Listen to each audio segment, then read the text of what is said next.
Hello viewers, আসসালামু আলাইকুম। বরাবরের মতো আবারও ভিডিও নিয়ে চলে আসলাম। আজকে ভিডিওটা হবে আপনার ব্লগটা হবে আশুগঞ্জ টু মাধবপুর। মাধবপুর বলতে আপনার হবিগঞ্জ মাধবপুর আসছি অফিসিয়াল কাজে, কিছু দরকারি কাজে প্লাস একটা জায়গায় ঘুরতে আসছিলাম। যাই হোক, এখন কাজ শেষ হয়ে যাচ্ছে। এখন আবার আশুগঞ্জের উদ্দেশ্যে রওনা দিব। যাই হোক, আপনাদের সবাইকে ধন্যবাদ এবং সবাইকে অসংখ্য ধন্যবাদ যে আমার ভিডিওগুলো আপনারা রেগুলার দেখেন এবং আমার পাশে থাকেন, আমার সাপোর্ট নেন। এজন্য আপনাকে অসংখ্য ধন্যবাদ।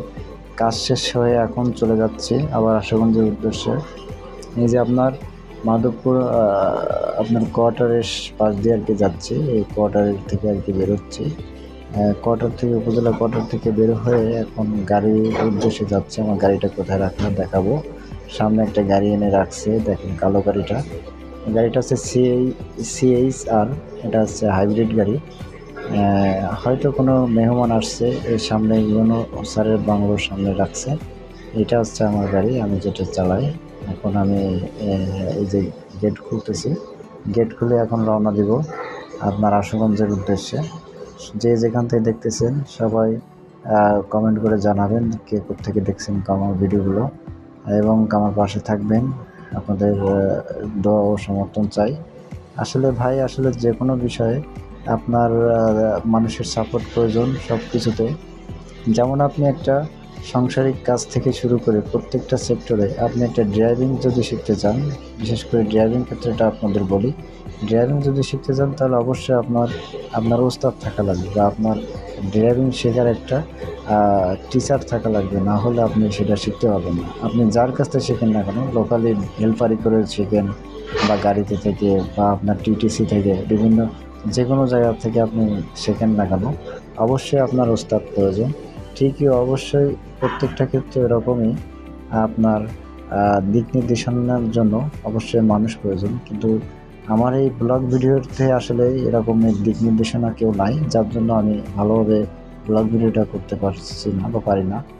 এই দেখেন মাধবপুর পার হয়ে যাচ্ছি। মাধবপুরের ব্রিজটা পার হলেই আর কি আমরা ব্রাহ্মণবাড়িয়ার ভিতরে ঢুকবো। ব্রাহ্মণবাড়িয়া আপনার বিজয়নগর উপজেলার ভিতরে ঢুকবো। এরপরে আসবে সরাইল বিশ্ব রোড থেকে যাব হচ্ছে আশুগঞ্জ। আসলে আপনারা যারা সিলেট রোডে যাতায়াত করেন নিয়মিত অবশ্যই এই রাস্তাটা চেনেন বা জানেন। এখানে যাতায়াত করেন যারা, তারা সে রাস্তাটা বিষয় সম্বন্ধে জানবেন। মাধবপুর কোথায় সবাই হয়তো চিনবেন। যাই হোক, যারা এখনো আসেন নাই বা যাতায়াত করেন নাই, অবশ্যই সকলকে দাওয়াত থাকবে। সবাই আসবেন, জায়গাটা দেখবেন। মাধবপুর হবিগঞ্জের ভিতরে আপনার একটি সাতচুরি নাম করে একটা জায়গা আছে, চায়ের বাগান। এখানে আপনারা আসলে অবশ্যই চায়ের বাগান প্লাস আপনারা মনোরম দৃশ্য অনেক কিছু দেখতে পাবেন এবং ঘুরতে পারবেন। সাতচুরি একটা আপনার ফরেস্ট এরিয়া আছে, ওইখানে আপনারা ঘুরতে পারবেন এবং দৃশ্যগুলো উপভোগ করতে পারবেন। যাই হোক, বলতে বলতে অনেক দূর চলে আসলাম। ভিডিওটা আসলে সবটাই করা হয় নাই, কারণ ভিডিওটা সবটাই করতে হলে আপনার ভিডিওটা অনেক লম্বা হয়ে যাবে। এমনিতে অনেক লম্বা হয়ে গেছে, 9 মিনিট হয়ে গেছে। যাই হোক, রাস্তায় অনেক জ্যাম ছিল, যার জন্য সেটুকু আপনাদের দেখানো হয় নাই। ফেরি রাস্তাটুকু আপনাদের দেখানোর চেষ্টা করি, কারণ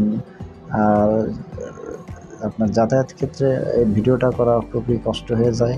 কারণ এক হাত দিয়ে ভিডিও করতেছি, এক হাত দিয়ে মোবাইল স্টিয়ারিং ধরছি, গাড়ির স্টিয়ারিং ধরে গাড়ি চালাচ্ছি। রাস্তাটা ফেরি এজন্য, কারণ বিজি রাস্তায় অবশ্যই এটা করা হবে না বা করতেও যাব না, আবার কেউ করতেও যায়েন না। কারণ বিষয়টা হচ্ছে সময়ের থেকে জীবনের মূল্য অনেক বেশি। আপনি যদি কোনো একটা দুর্ঘটনা ঘটে যায়, একটি দুর্ঘটনা সারা জীবনের জন্য কান্না, এটা অবশ্যই মাথায় রাখবেন। মাথায় রেখে অবশ্যই আপনারা রাস্তায় বের হবেন, কারণ রাস্তাঘাট আসলে বিশেষ করে আমাদের বাংলাদেশের বিষয়টা আসলে ভিন্ন প্রেক্ষাপট। কারণ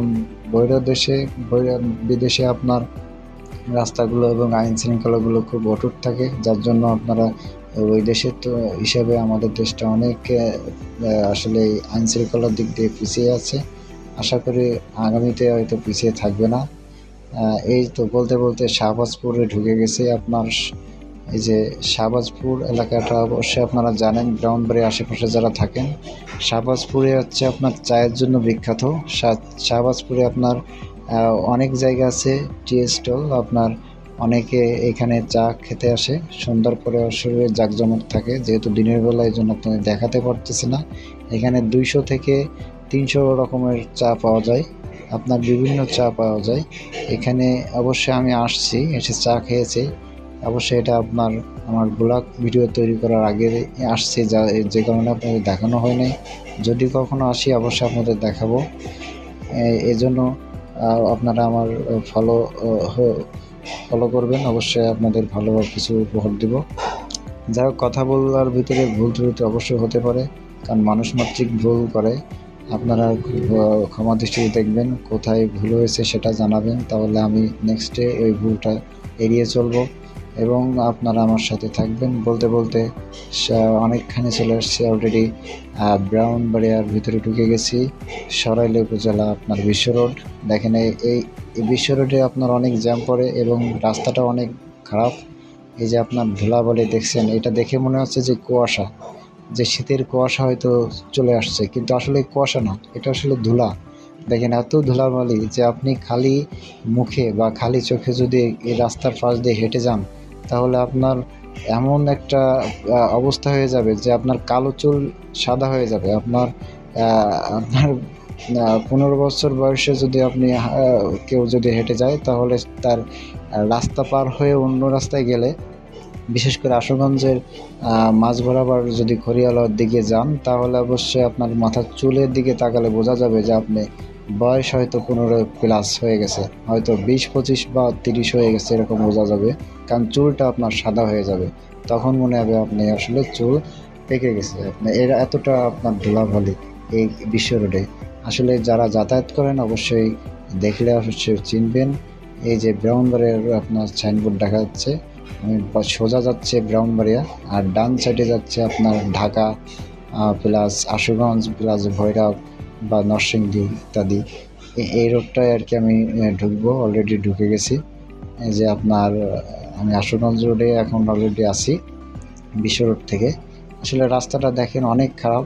আসলে কর্তৃপক্ষ, বিশেষ করে আমাদের এই আশুগঞ্জ থেকে আগরতলা আপনার ইন্ডিয়ার যে রাস্তাটা আসলে কনস্ট্রাকশন যে কাজটা শুরু করছিল, এটা আসলে ইন্ডিয়ার কনস্ট্রাকশন নিয়েছিল, প্রকল্প নিয়েছিল 5,000 কোটি টাকা প্লাস প্রকল্পটা ছিল। প্রকল্পটা শুরু হয়েছে 2020 সাল থেকে, শেষ হওয়ার কথা ছিল 25 সালে, যাই হোক ডিসেম্বর হয়তো সম্ভবত। এই প্রকল্প চলমান এবং আপনার এই প্রকল্প অধিকাংশ জায়গায় 50% কাজ হয়েছে, বা কোনো জায়গায় 60% কাজ হয়েছে, আর বাকি 40% বা 50% কাজ রয়ে গেছে। এই অবস্থায় সরকার পরিবর্তনের সাথে সাথে তারাও দেশ থেকে আসলে অনেক কর্মকর্তা চলে গেছে। প্রকল্পের আপনার ঠিকাদার থেকে শুরু করে প্রকল্পের ইঞ্জিনিয়ারগুলো আর কি নাই, তারা ইন্ডিয়ায় চলে গেছে। তারা এই কাজে আসতে নারাজ, কারণ তারা চায় যে তাদের জীবনের সিকিউরিটি প্লাস অনেক কিছু চায়, যার জন্য আমাদের বাংলাদেশ সরকার এবং বাংলাদেশ অন্তর্বর্তীকালীন সরকার অনেক চেষ্টা করছে, কিন্তু তাতে ব্যর্থ হওয়ার কারণে তারা অলরেডি আপনার 15 কোটি টাকা সড়ক ও জনপথ অধিদপ্তর থেকে আর কি বাজেট পাস করছে। আপাতত আপনার এই রাস্তাগুলো যেগুলো আপনার নষ্ট হয়েছে, গর্ত হয়ে গেছে, এগুলো ঠিক করার জন্য। যাই হোক, কর্তৃপক্ষ এটা ভালো উদ্যোগ নিয়েছে। এবং দেখেন, আমরা যারা ড্রাইভার গাড়ি চালাই, অবশ্যই যাতায়াতের ক্ষেত্রে অনেক বিলম্ব হয়, অনেক সমস্যা হয়, যার জন্য আমরা যাতায়াতে বিঘ্ন ঘটে। এই যে অলরেডি আশুগঞ্জ চলে আসছি, আশুগঞ্জে একটু জ্যাম পড়ছে। সকলকে ধন্যবাদ। বলতে বলতে আশুগঞ্জ রোডে চলে আসছি। যাই হোক, অনেক কথা বললাম, এর ভিতরে যদি কোনো ভুল হয়ে থাকে আপনারা ক্ষমার দৃষ্টিতে দেখবেন এবং আমার সাথে থাকবেন, এবং যে যেখান থেকে দেখছেন সকলকে ধন্যবাদ জানিয়ে আজকে ভিডিও এই শেষ করছি। আল্লাহ হাফেজ, সবাই ভালো থাকবেন। আমার ভিডিওতে বেশি বেশি লাইক করবেন, কমেন্ট করবেন এবং আমাকে উৎসাহিত করবেন, যাতে আমি নেক্সটে ভালো কিছু আপনাদের মাঝে উপস্থাপন করতে পারি। এবং সকলের দীর্ঘায়ু ও সুস্থতা কামনা করে আজকে এখানে আমি শেষ করছি। আল্লাহ হাফেজ।